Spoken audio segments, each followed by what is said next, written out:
Bismillahirrahmanirrahim. Assalamualaikum warahmatullahi wabarakatuh.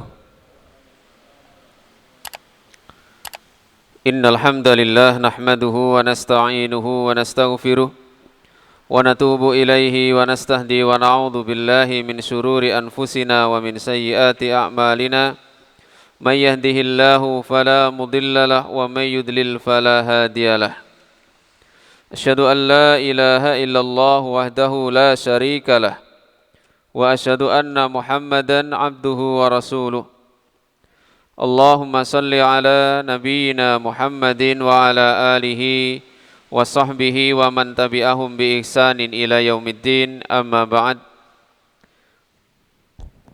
Ikhwani fillah rahimani wa rahimakumullah. Alhamdulillah, pada kesempatan malam hari ini kita tidak lupa senantiasa memanjatkan syukur kepada Allah Subhanahu wa taala karena atas limpahan rahmat, taufik dan hidayahnya sehingga malam hari ini kembali Allah Subhanahu wa taala mempertemukan kita di majelis Al-Qur'anul Karim di tempat yang sama-sama kita cintai ini dalam rangka kembali kita mengkaji tentang firman-firman Allah Subhanahu wa taala yang dengannya mudah-mudahan Allah Subhanahu wa taala memberikan ketenangan dalam hati kita dan juga memberikan petunjuknya.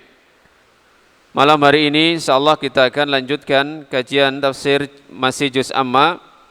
Kita akan baca malam hari ini tafsir surat Al-Insyiqaq. Surat yang ke-84. Surat Al-Insyiqaq ini termasuk golongan surat-surat Makkiyah. Sebagian ulama termasuk Al-Hafidz Ibnu Katsir menyebutkan bahwa surat Al-Insyiqaq ini diturunkan oleh Allah Subhanahu wa taala setelah surat Al-Infitar.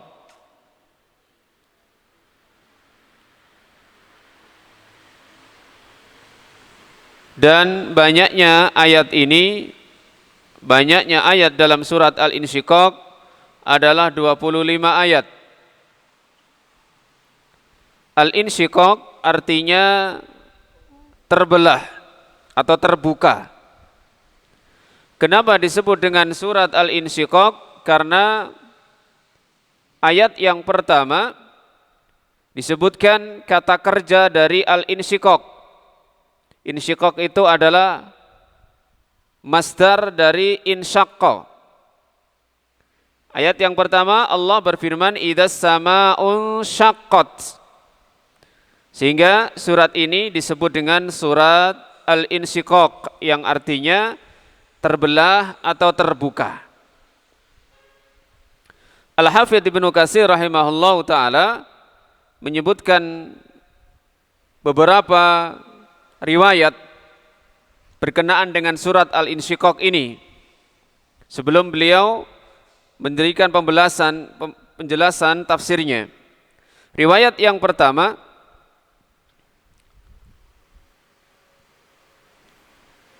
di dalam Sahih Muslim dari Abu Salamah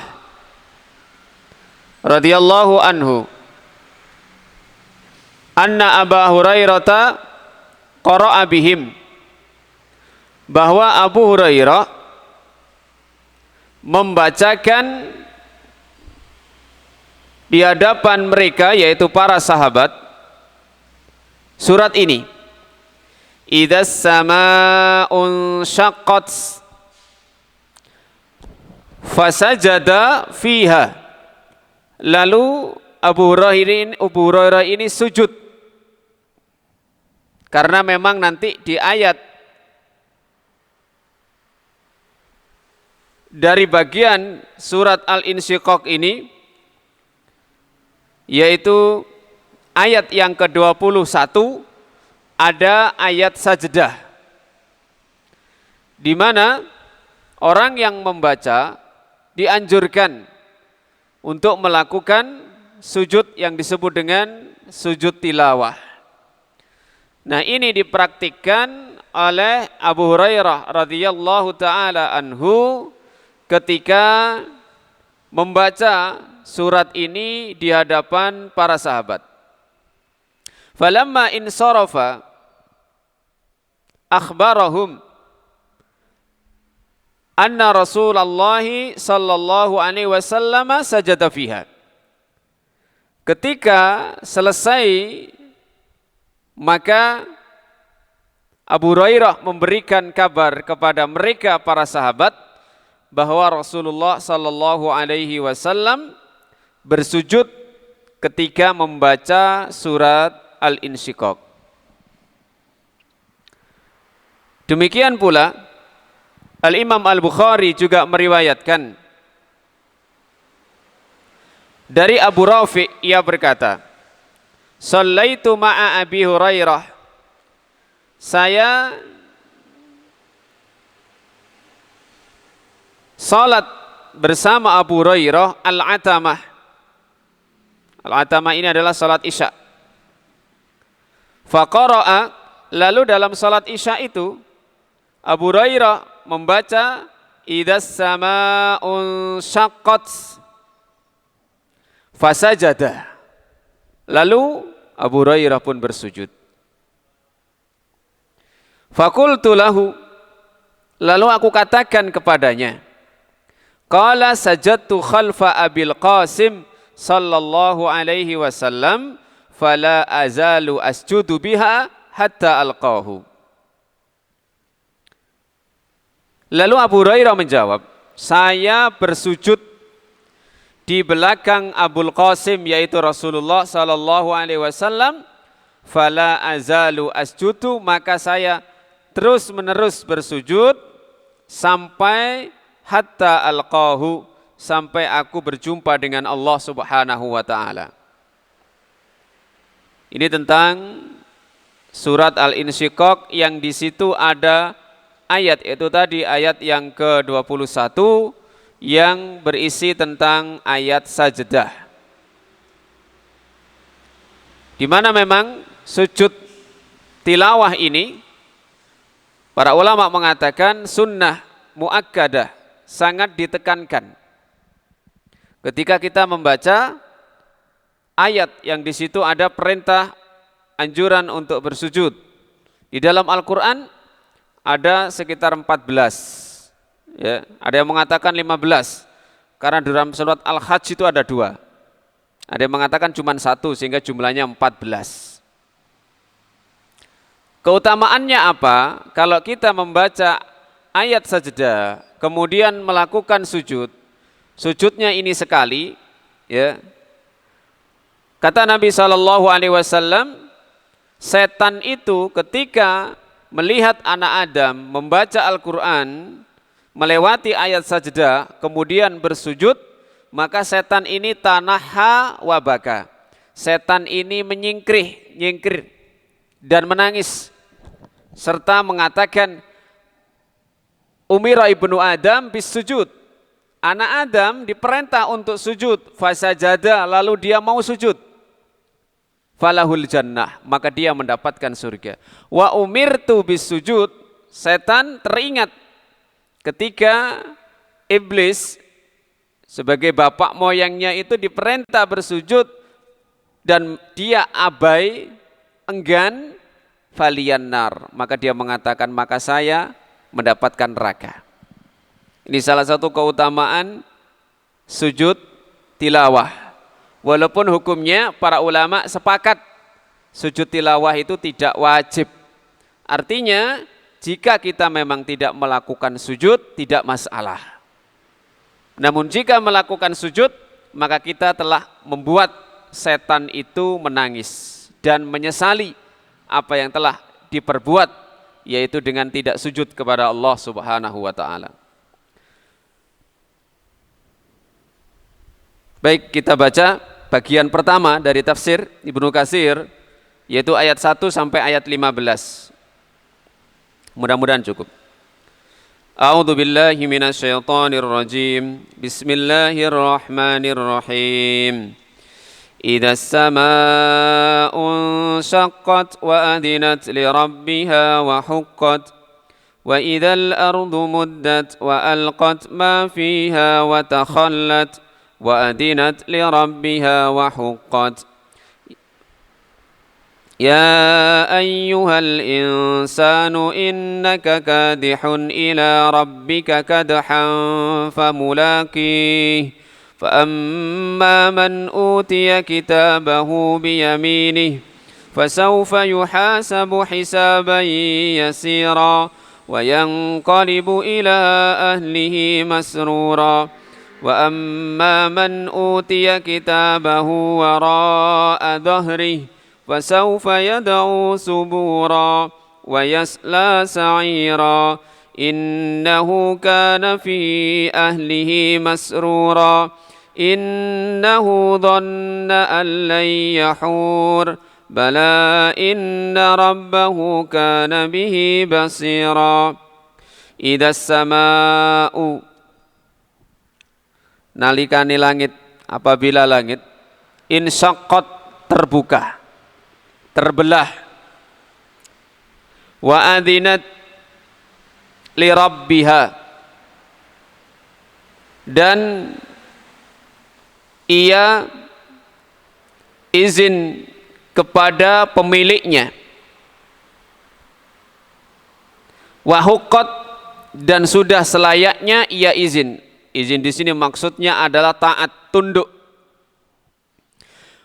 Wa idzal ardu, dan apabila bumi muddat, dihamparkan. Wa alqat, dan bumi itu melemparkan, mengeluarkan ma fiha, apa yang ada di dalamnya. Wa takhallat, dan kosonglah isi bumi itu. Wa adzinat li rabbiha, dan berizin untuk Tuhannya, artinya tunduk, patuh, taat bumi ini kepada Tuhannya, kepada penciptanya, kepada pemiliknya. Wa huqqat, dan memang sudah selayaknya tunduk, taat dan patuh. Al-Hafidz Ibnu Katsir rahimahullah ta'ala menjelaskan tentang ayat-ayat yang kita baca tadi dengan beliau menyampaikan yaqulu ta'ala, Allah ta'ala berfirman, idzas samaa'un syaqqat, apabila langit terbelah, wa dzalika yaumal qiyamah, dan itu nanti terjadi ketika hari kiamat, ketika langit itu terbelah.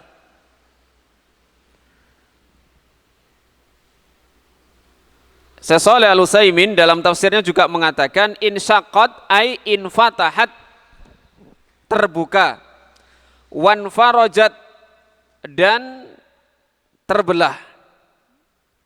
Sebagaimana firman Allah Ta'ala dalam surat Al-Mursalat ayat 9, wa idzas samaa'u furijat, dan apabila langit itu, furijat itu asalnya gandeng, kemudian pisah karena entah retak atau patah.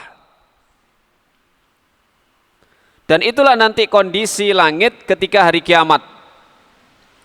Langit ini terbelah.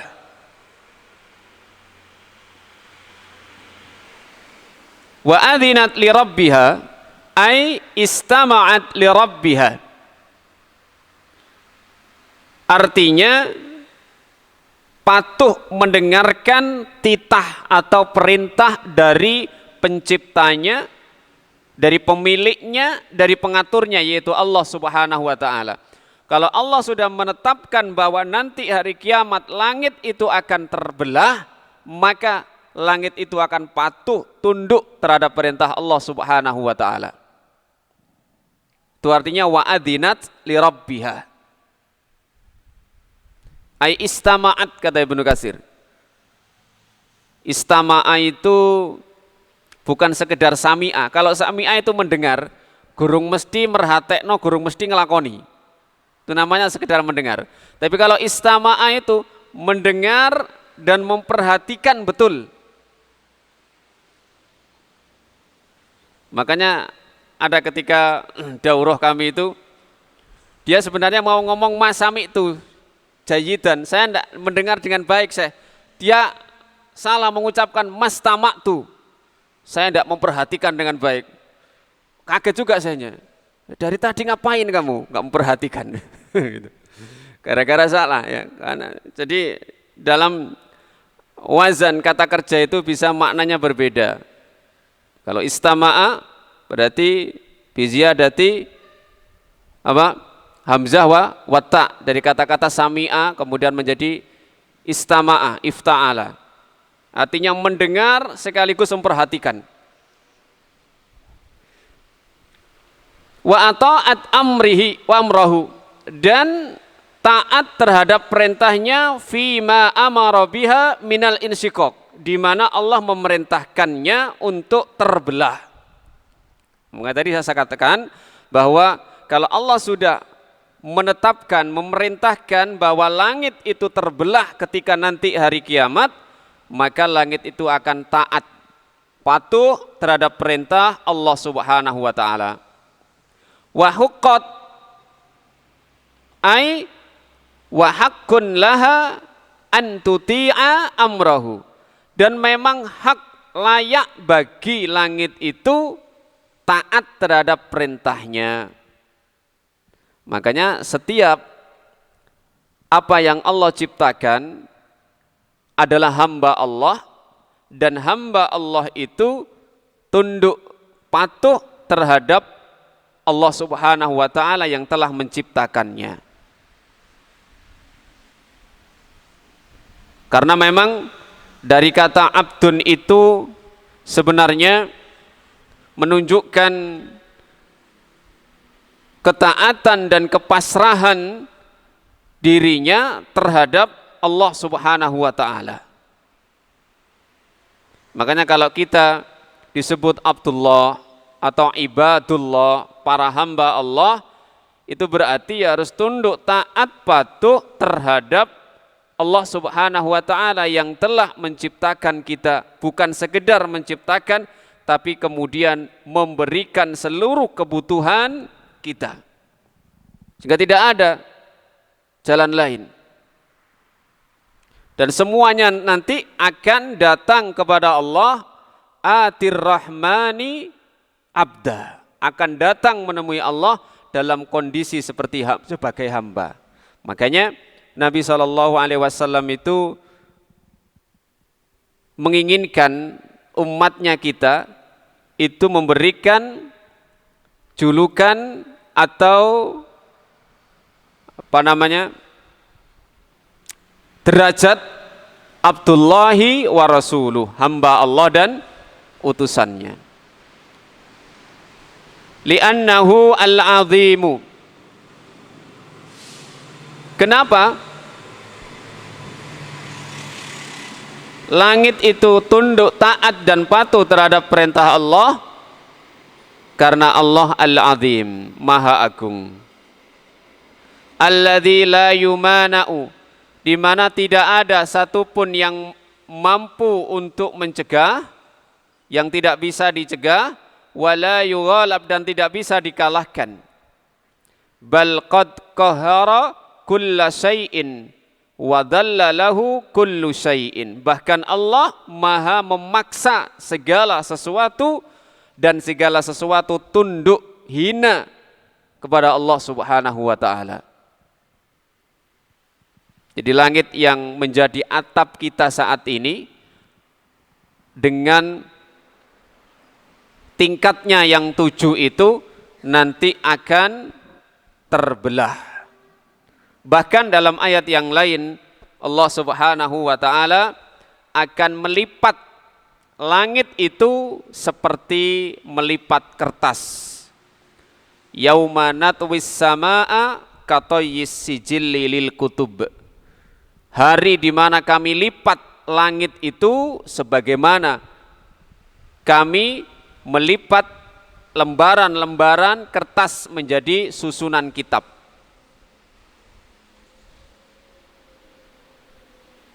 Maka tidak bisa kita bayangkan betapa dahsyatnya nanti kejadian ketika hari kiamat.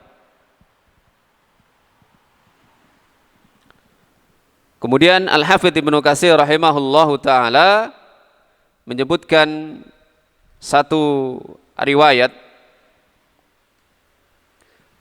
Yang ini disebutkan juga oleh Ibnu Jarir At-Tabari dalam tafsir beliau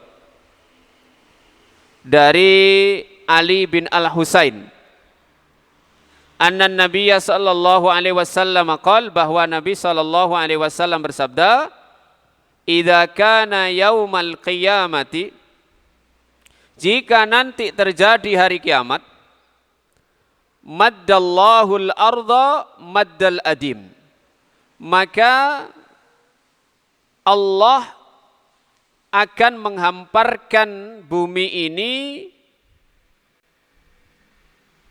seperti menghamparkan kulit,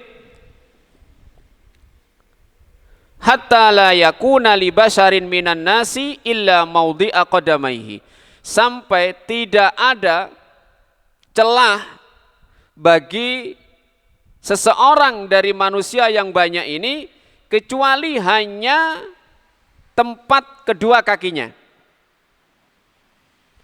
Artinya apa? Saking banyaknya manusia yang Allah bangkitkan mulai awal sampai akhir, sehingga bumi yang Allah hamparkan ini terasa sangat sempit, sehingga tidak ada tempat bagi seorang manusia kecuali hanya cukup untuk kedua kakinya. Fa'akunu awwala man yud'a, akulah orang yang pertama kali dipanggil, kata Nabi SAW. Wa Jibrilu an yaminir rahman, dan saat itu Jibril alaihissalam ada di sebelah kanan Allah subhanahu wa ta'ala yang maha rahman.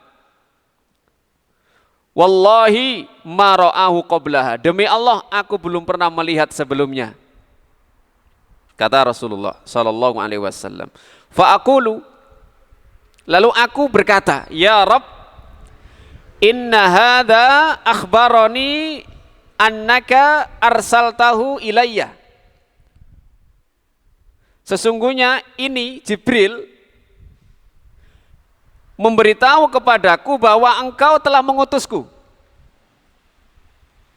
Fayaqulullahu azza wa jal, lalu Allah azza wa jalla berfirman, shadaq, memang benar Jibril bahwa aku mengutusmu.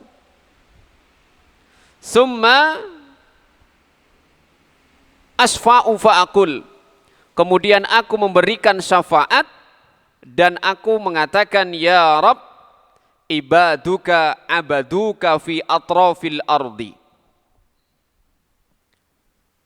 para hambamu mereka telah menyembahmu di seluruh penjuru bumi. Qala wa huwa al-maqamul mahmud, kemudian beliau berkata, dialah maqam mahmud, maqam yang kedudukan yang terpuji.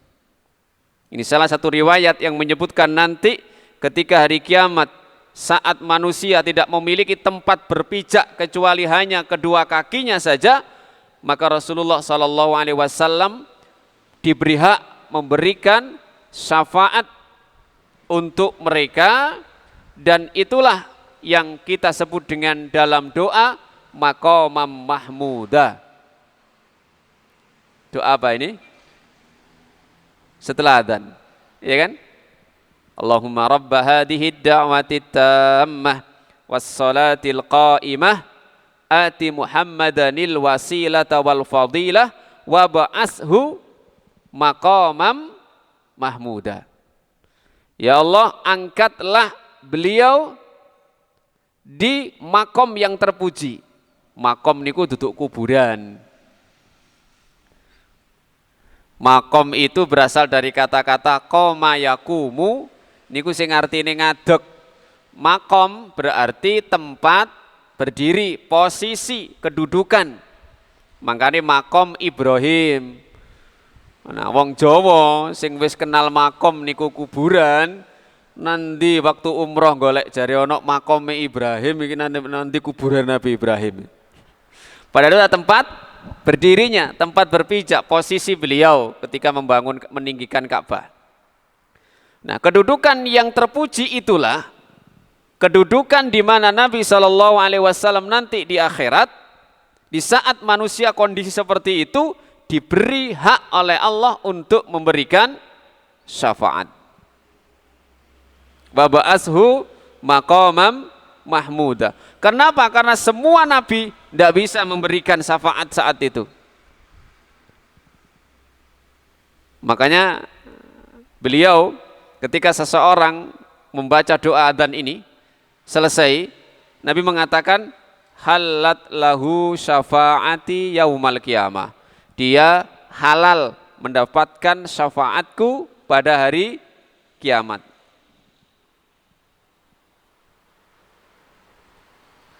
Makanya Nabi berharap orang yang mendapatkan maqam mahmudah itu adalah beliau.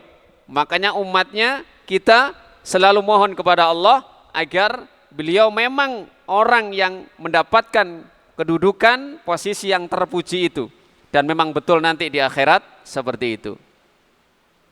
Itu ketika beliau memberikan syafa'ah udma, syafaat yang agung kepada seluruh manusia dalam kondisi seperti itu. Dan itu tidak sebentar, sangat lama. Sangat lama. Satu hari di sana bandingannya kita di dunia ini 1000 tahun. Manusia saat itu terkatung-katung kondisinya, ya. Kecuali memang orang-orang yang mendapatkan naungan dari Allah Subhanahu wa taala. Maka Allah pun Rasulullah sallallahu alaihi wasallam pun kemudian memberikan syafaat kepada mereka yang awalnya manusia itu datang kepada Nabi Nuh, kemudian datang kepada Nabi Ibrahim, datang kepada Nabi Musa, datang kepada Nabi Isa, mereka semua angkat tangan. Ini bukan makom saya. Mereka semua mengatakan begitu, bukan makom saya ini, bukan makom saya, bukan makom saya. Lalu kemudian terakhir mereka datang kepada Rasulullah sallallahu alaihi wasallam, maka beliau dalam satu riwayat yang lain sujud di hadapan Allah Subhanahu wa taala sampai waktu yang Allah kehendaki. Kemudian Allah mengatakan, ya Muhammad irfa' ra'saka, Muhammad angkat kepalamu, sal tu'ta, kamu minta, kamu akan diberi. Wasfa tu syafa', beri syafaat, kamu akan diizinkan untuk memberikan syafaat. Inilah maqamam mahmudah, maqam mahmud, yaitu kedudukan yang terpuji kelak di akhirat, di mana tidak ada seorang pun dari hamba Allah yang berhak atas posisi itu, ya. Dan Rasulullah berharap beliaulah orangnya, dan memang benar beliau orangnya. Ayat berikutnya, wa alqat ma fiha wa takhallat. Wa alqat, bumi ini, wa idal ardu muddat, tadi lupa. Wa idal ardu muddat, dan apabila bumi muddat dihamparkan, ay busitat wa furishat wa wussi'at, dihamparkan kemudian di bahasa Jawane napa? Dibeber. Nah, digelar cara napa namine? Karpet, cara kloso dibeber, digelar. Dan memang ya bumi itu Allah jadikan sebagai firasah, sebagai hamparan seperti karpet, seperti tikar itu. Tujuannya apa? Supaya yamsi fi mana kibiha, manusia itu bisa nyaman berjalan di atasnya. Wa alqat, dan bumi itu nanti dalam kondisi yang terhampar seperti ini akan alqa. Alqa itu artinya melemparkan, memuntahkan ma fiha, apa yang ada di dalam bumi itu. Nopo sing ten jerone bumi lemah itu nanti ketika hari kiamat metu kabeh, dimuntahkan, dikeluarkan, wa takhallat, sehingga bumi itu kosong, tidak ada apa di dalamnya. Ini sama seperti dalam surat Al-Zalzalah. Wa akhrajatil ardu asqalaha. Pada hari kiamat itu akhrajat, mengeluarkan, al-ardu, bumi, asqalaha, beban beratnya. Sing di jero bumi. Kita di jero bumi apa mai? Oh, minyak. Oh, ini berarti anu nih, apa namanya? Angen-angennya ini, oh itu. Apalagi yang ada di dalam tanah, bumi? Hah? Lahar. Apalagi? Hah? Batu. Apalagi? Ada banyak di dalam bumi. Apalagi? Ada belum? Oh, emas. Pokoknya barang-barang mewah tuh, barang-barang tambang ini apa disebut nih. Apalagi? Air apa malah? Cacing. Apa lagi? Mayat. Manusia yang dikubur itu, ya kan? Iya. Jadi tadi kalau disebutkan barang tambang kabeh gitu.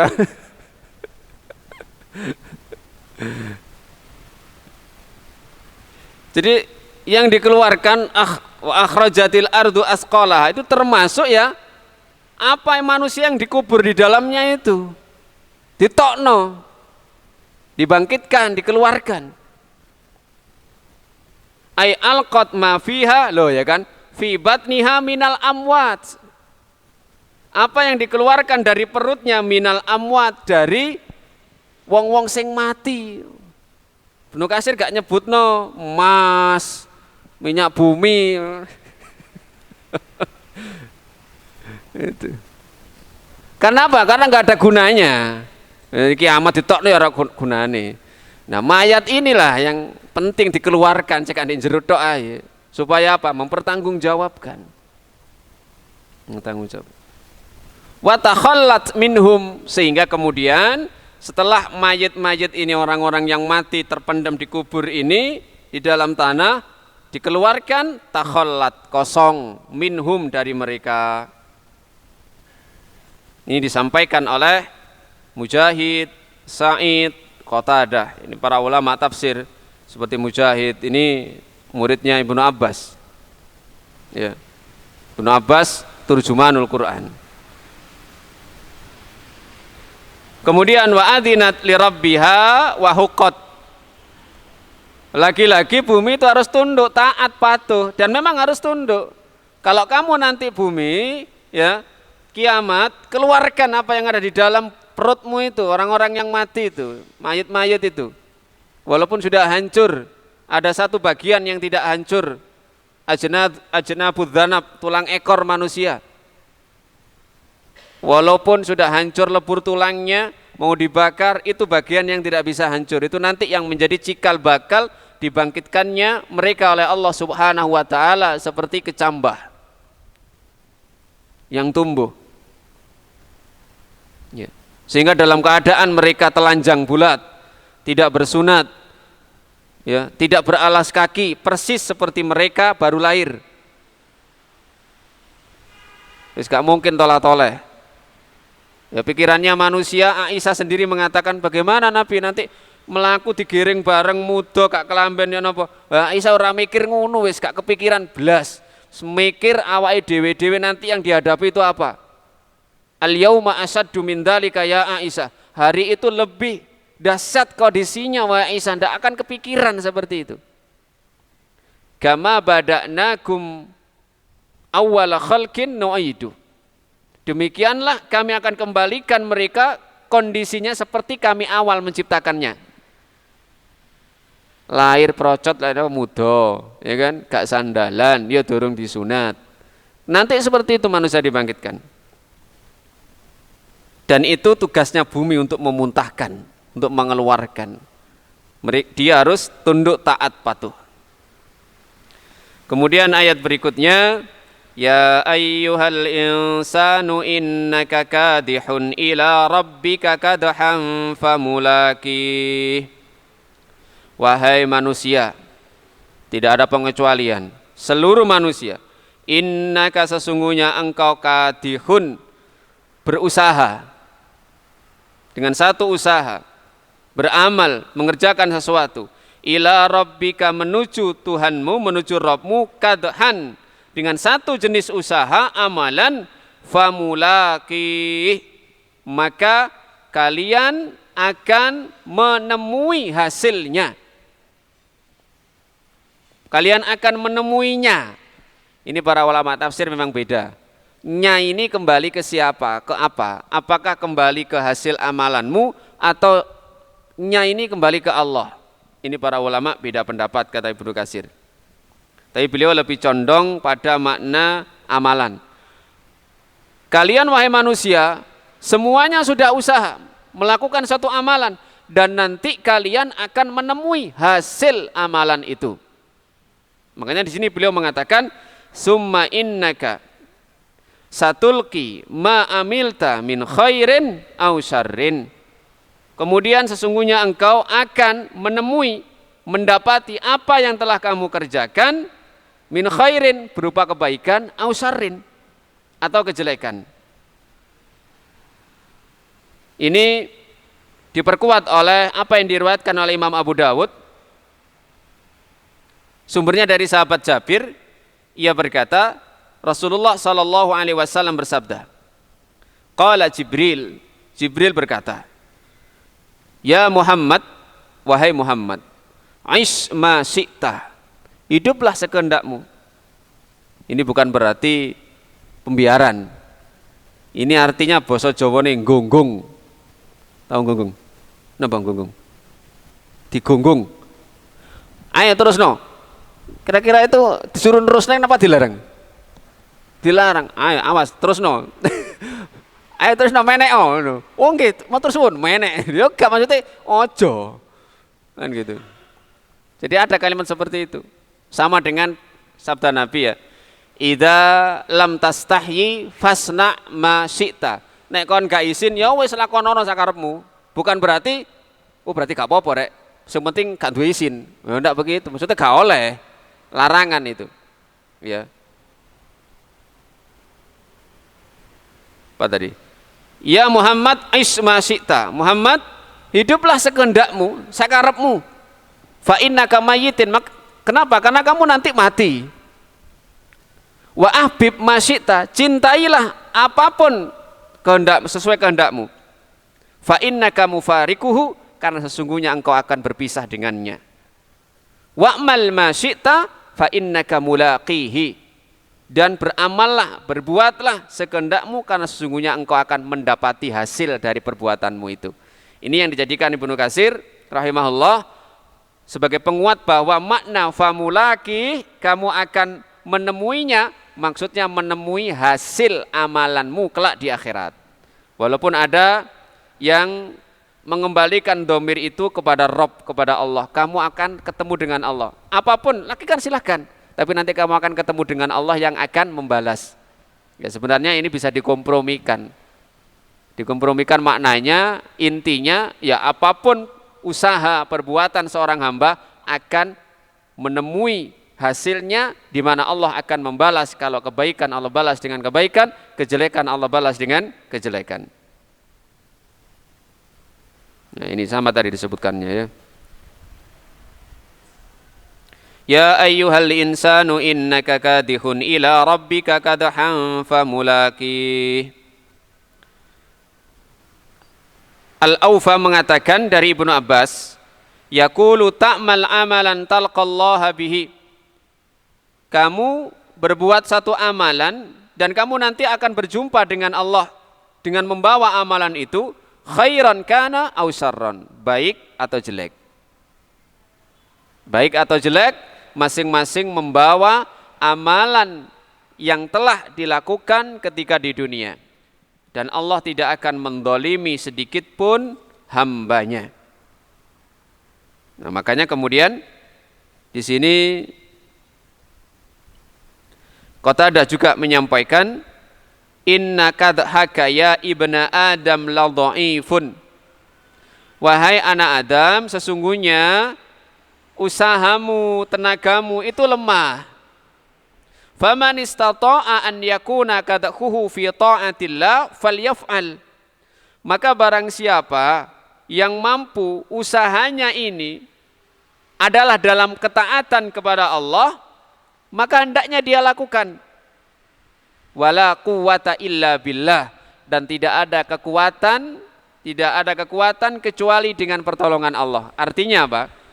Konsep seseorang itu beramal itu ada pada kalimat la haula wala quwata illa billah. Tidak ada daya untuk melaksanakan segala bentuk ketaatan kepada Allah, wala quwata, dan tidak ada kekuatan untuk meninggalkan maksiat kepada Allah kecuali berdasarkan taufik pertolongan dari Allah Subhanahu wa taala. Bisanya kita sholat, berdiri, ruku', sujud, membaca Al-Quran, sedekah, apapun ketaatan, maka itu benar-benar berdasarkan taufik, ma'unah, pertolongan dari Allah Subhanahu wa taala, bukan usaha kita. Ketika kita bisa menghindarkan diri dari maksiat kepada Allah, meninggalkan hal-hal yang diharamkan oleh Allah, maka itu pun juga berdasarkan pertolongan dari Allah Subhanahu wa taala. Wala yasrifus su'a illa bika. Tidak ada yang bisa memalingkan kejelekan maksiat kecuali dengan pertolonganmu ya Allah. Kalau para nabi, para rasul, itu memang kejelekan itu disingkirkan oleh Allah. Mereka terus mendapatkan pertolongan untuk melakukan ketaatan kepada Allah, sementara jika ada kejelekan, itu Allah yang singkirkan. Itu para nabi dan para rasul. Bisa juga Allah menyingkirkan maksiat-maksiat itu ya dengan tanda-tanda khusus. Nabi Yusuf alaihissalam itu ketika beliau digoda oleh istri dari Perdana Menteri Mesir saat itu, Allah Subhanahu wa taala, Allah mengatakan liyasrifa anhu su'a. Allah memalingkan kejelekan, menyingkirkan kejelekan dari Nabi Yusuf. Laula an ra'a burhana rabbi. Sekiranya Nabi Yusuf tidak melihat burhan, tanda yang jelas dari Allah, Nabi Yusuf itu hammat bihi wa hamma biha. Hammat iku wis kepengin nemen sing wedok nang Nabi Yusuf. Nabi Yusuf wa hamma biha, Nabi Yusuf kepingin asline. Asline padha kepingine. Tapi apa? Allah palingkan kejelekan itu dari beliau dengan memberikan tanda. Dia teringat Allah Subhanahu wa taala. Sehingga kemudian tidaklah terjadi apa yang diinginkan oleh perempuan tersebut. Dan ketika seorang nabi, seorang rasul itu sedikit saja berpaling dari Allah, itu hukumannya luar biasa. Tegurannya Allah luar biasa. Nabi Yusuf itu ketika ada dua orang yang mimpinya ditafsiri Nabi Yusuf, beliau ngomong kepada yang selamat. Karena ada dua, yang satunya nanti mati disalib, kepalanya dipatok oleh burung burung gagak, yang satunya selamat dengan menjadi pelayan rajanya.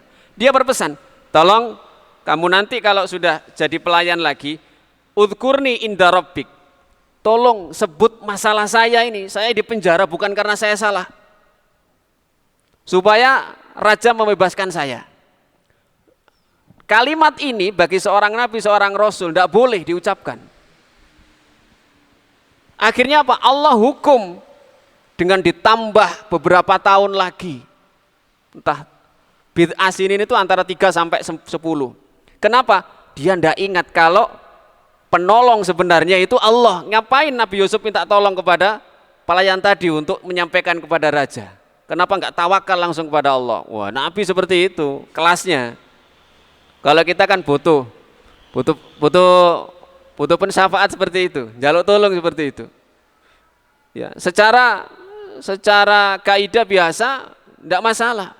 Tapi seorang nabi tidak boleh gitu. Ditambahi lagi menjadi beberapa tahun, dilalekno wong iku mang. Dilepakan oleh Allah. biarin Yusuf biar tambah di penjara lagi lah.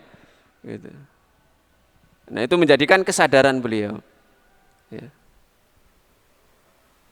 Sampai beliau benar-benar menyesal. Menyesal atas ucapannya. Dan itu tentu pasti ada hikmahnya kenapa Nabi Yusuf harus lebih lama lagi mendekam di penjara. Sampai kemudian rajanya bermimpi. Jadi, fa'amma man utiya kitabahu biyamini. Maka adapun, nah ini setelah Allah Subhanahu wa taala menyampaikan kepada seluruh manusia, kalian itu di dunia sudah berbuat, beramal macam-macam, ya. Maka hasilnya fa'amma man utiya kitabahu biyamini, barang siapa yang diberi catatannya, catatan amalnya dan dia terima dengan tangan kanannya, fasaufa yuhasabu hisaban yasira, maka akan dihitung, dihisab dengan hitungan yang ringan, yang mudah. Ai sahlan bila taksir, mudah tanpa dipersulit. Ai la yuhaqqaqu alaihi jami'u daqaiqi amalihi, amalnya itu enggak diperiksa jelimet. Kenapa? Kalau orang itu diperiksa dengan cara ditelawiti betul, alamat sudah. Alamat. Makanya Ibnu Katsir juga menyebutkan riwayat Nabi, bagaimana sih bentuk hisab yang ringan itu? Yang mudah itu. Bentuk hisab yang mudah itu adalah bentuk hisab yang sekedar catatan amalanmu ditunjukkan, begitu saja, kemudian Allah memaafkan kamu. Sehingga bentuk hisab yang sulit itu kalau sudah catatan amalan ditunjukkan terus diteliti. Diteliti betul, alamat sudah.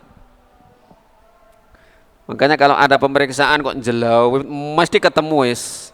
Ketemu salah ini wis mesti. Mesti ana temuan. Tapi nek ngene tok aman. Nek dituturno, ya wis ini aman. Orang mukmin nanti yang ada orang seperti itu. Fasaufa yuhasabu hisaban yasira. Dia diberi catatan dari tangan kanannya, akan dihitung dengan hitungan yang mudah. Kalaupun ada kesalahan dimaafkan. Kemudian wayanqalibu ila ahlihi masrura. Ketika dia menerima catatan dari tangan kanannya, wah, balik kepada keluarganya dia sangat senang. Artinya apa? Dia sudah punya tanda-tanda akan dimasukkan oleh Allah Subhanahu wa taala ke dalam surga. Ayyarji'u ila ahlihi fil jannah, dia kembali ke keluarganya di surga. Masruran, dalam keadaan senang, farhan, muqtabitan bima atahu Allah azza wajal. Dalam kondisi dia menginginkan betul apa yang diberikan oleh Allah Subhanahu wa taala. Makanya nanti tidak bisa seseorang itu ngkorek tak terima nembek tangan-tangan, nggak bisa. Sudah otomatis ini, tangan ini menerima sudah otomatis. Sebaliknya, wa amma man utiya kitabahu wara'a dhahri. Siapa yang diberi catatan amalnya diterima dari belakang punggungnya, bisimali dengan tangan kirinya, maka dia fasaufa yad'u subura. Dia akan berteriak subura ay khasaron wa halakan. Aduhai diriku, rugi dan binasa. Wa yasla sa'ira, dan dia akan masuk ke dalam sa'ir, neraka. Innahu kana fi ahlihi masrura. Dulu dia di dunia uripe mek seneng-seneng tok mek keluargane. Di tengah-tengah keluarganya dia hidup senang-senang. Ya. Dia selama hidupnya seneng tok. Artinya apa? Memperturutkan hawa nafsunya. Sehingga apa? Maka kesenangan dia yang seperti itu dunia akan diberikan sesuatu yang sepadan dengan kesedihan yang juga lama. Makanya kenapa sih orang kafir itu katakanlah hidupnya 70 tahun. Kok di neraka selamanya? Kan gak adil. Hidup saya itu cuma 70 tahun. Kenapa hukuman saya kok selama-lamanya di neraka? Orang yang beriman hidupnya 70 tahun, kenapa di surga selamanya? Orang yang beriman itu dengan diiringi dengan ketaatan kepada Allah, diberi umur 70 tahun kayak 100 tahun kayak 1000 tahun kayak, dia tetap akan taat. Sehingga balasan di akhirat selamanya. Kontak ke urip salawasi ya dadi wong taat gitu. Nah wong kafir dikek urip salawasi ya bejat terus. Makanya hukumannya juga selamanya. Wong di dunia aja bisa terbukti. Orang bunuh dor berapa detik? Enggak ada 1 menit. Hukumannya apa? Seumur hidup misalnya atau mati. Lu ngelakoni ini mek pirang menit itu. Tapi hukumannya seumur itu di dunia. Ya. Ya. Wa yasla sa'ira innahu kana fi ahli masrura innahu dhanna allayakur. Orang-orang seperti itu menyangka bahwa dia tidak kembali kepada Allah Subhanahu wa taala setelah kematiannya. Tidak ada kehidupan setelah kematian. Orang-orang itu menyangka seperti itu. Bala inna rabbahu kana bihi basira. Bukan seperti itu. Sesungguhnya Rabbnya, Tuhannya Maha melihat. Yakni sayu'iduhullahu kama bada'ahu. Allah mengembalikan sebagaimana Allah menciptakan awalnya. Wa yujazihi, dan membalasnya ala a'malihi khairiha wa syarriha, atas amalannya yang jelek, yang baik maupun yang jelek. Basiran, maha melihat, artinya aliman, maha mengetahui, khabiran, maha mengkhabarkan nanti di akhirat segala macam amalan manusia. Ya. Ini cuplikan episode yang nanti akan terjadi di akhirat. Sudah Allah bahasanya, sinopsisnya, apa sinopsis itu?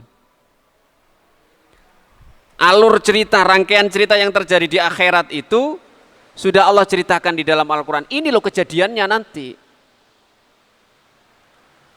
Tinggal kita bagaimana mempersiapkan diri kita. Maka Al-Quran itu benar-benar berfungsi sebagai pemberi peringatan. Ini loh kejadian nanti di akhirat. Proses-prosesnya sudah Allah berikan jalan ceritanya di dalam Al-Quran. Dan itu pasti terjadi. Nah, maka manusia akan mempersiapkan dirinya. Itu adalah orang-orang yang cerdas, orang yang mampu menundukkan hawa nafsunya, serta dia mencari bekal untuk kehidupannya setelah kematian. Wallahu a'lam bissawab. Demikian yang dapat kami sampaikan, mudah-mudahan menjadi ilmu yang bermanfaat dan menjadi pelajaran bagi kita, dan kita termasuk orang-orang yang nanti yang diselamatkan oleh Allah Subhanahu wa taala dari api neraka, termasuk golongan orang-orang yang mendapatkan dan menerima catatan amalan dengan tangan kanan, dan Allah memasukkan kita ke dalam surga dengan rahmatnya. Amin ya rabbal alamin. Subhanakallahumma wa bihamdika asyhadu an la ilaha illa anta astaghfiruka wa atubu ilaik. Wassalamualaikum warahmatullahi wabarakatuh.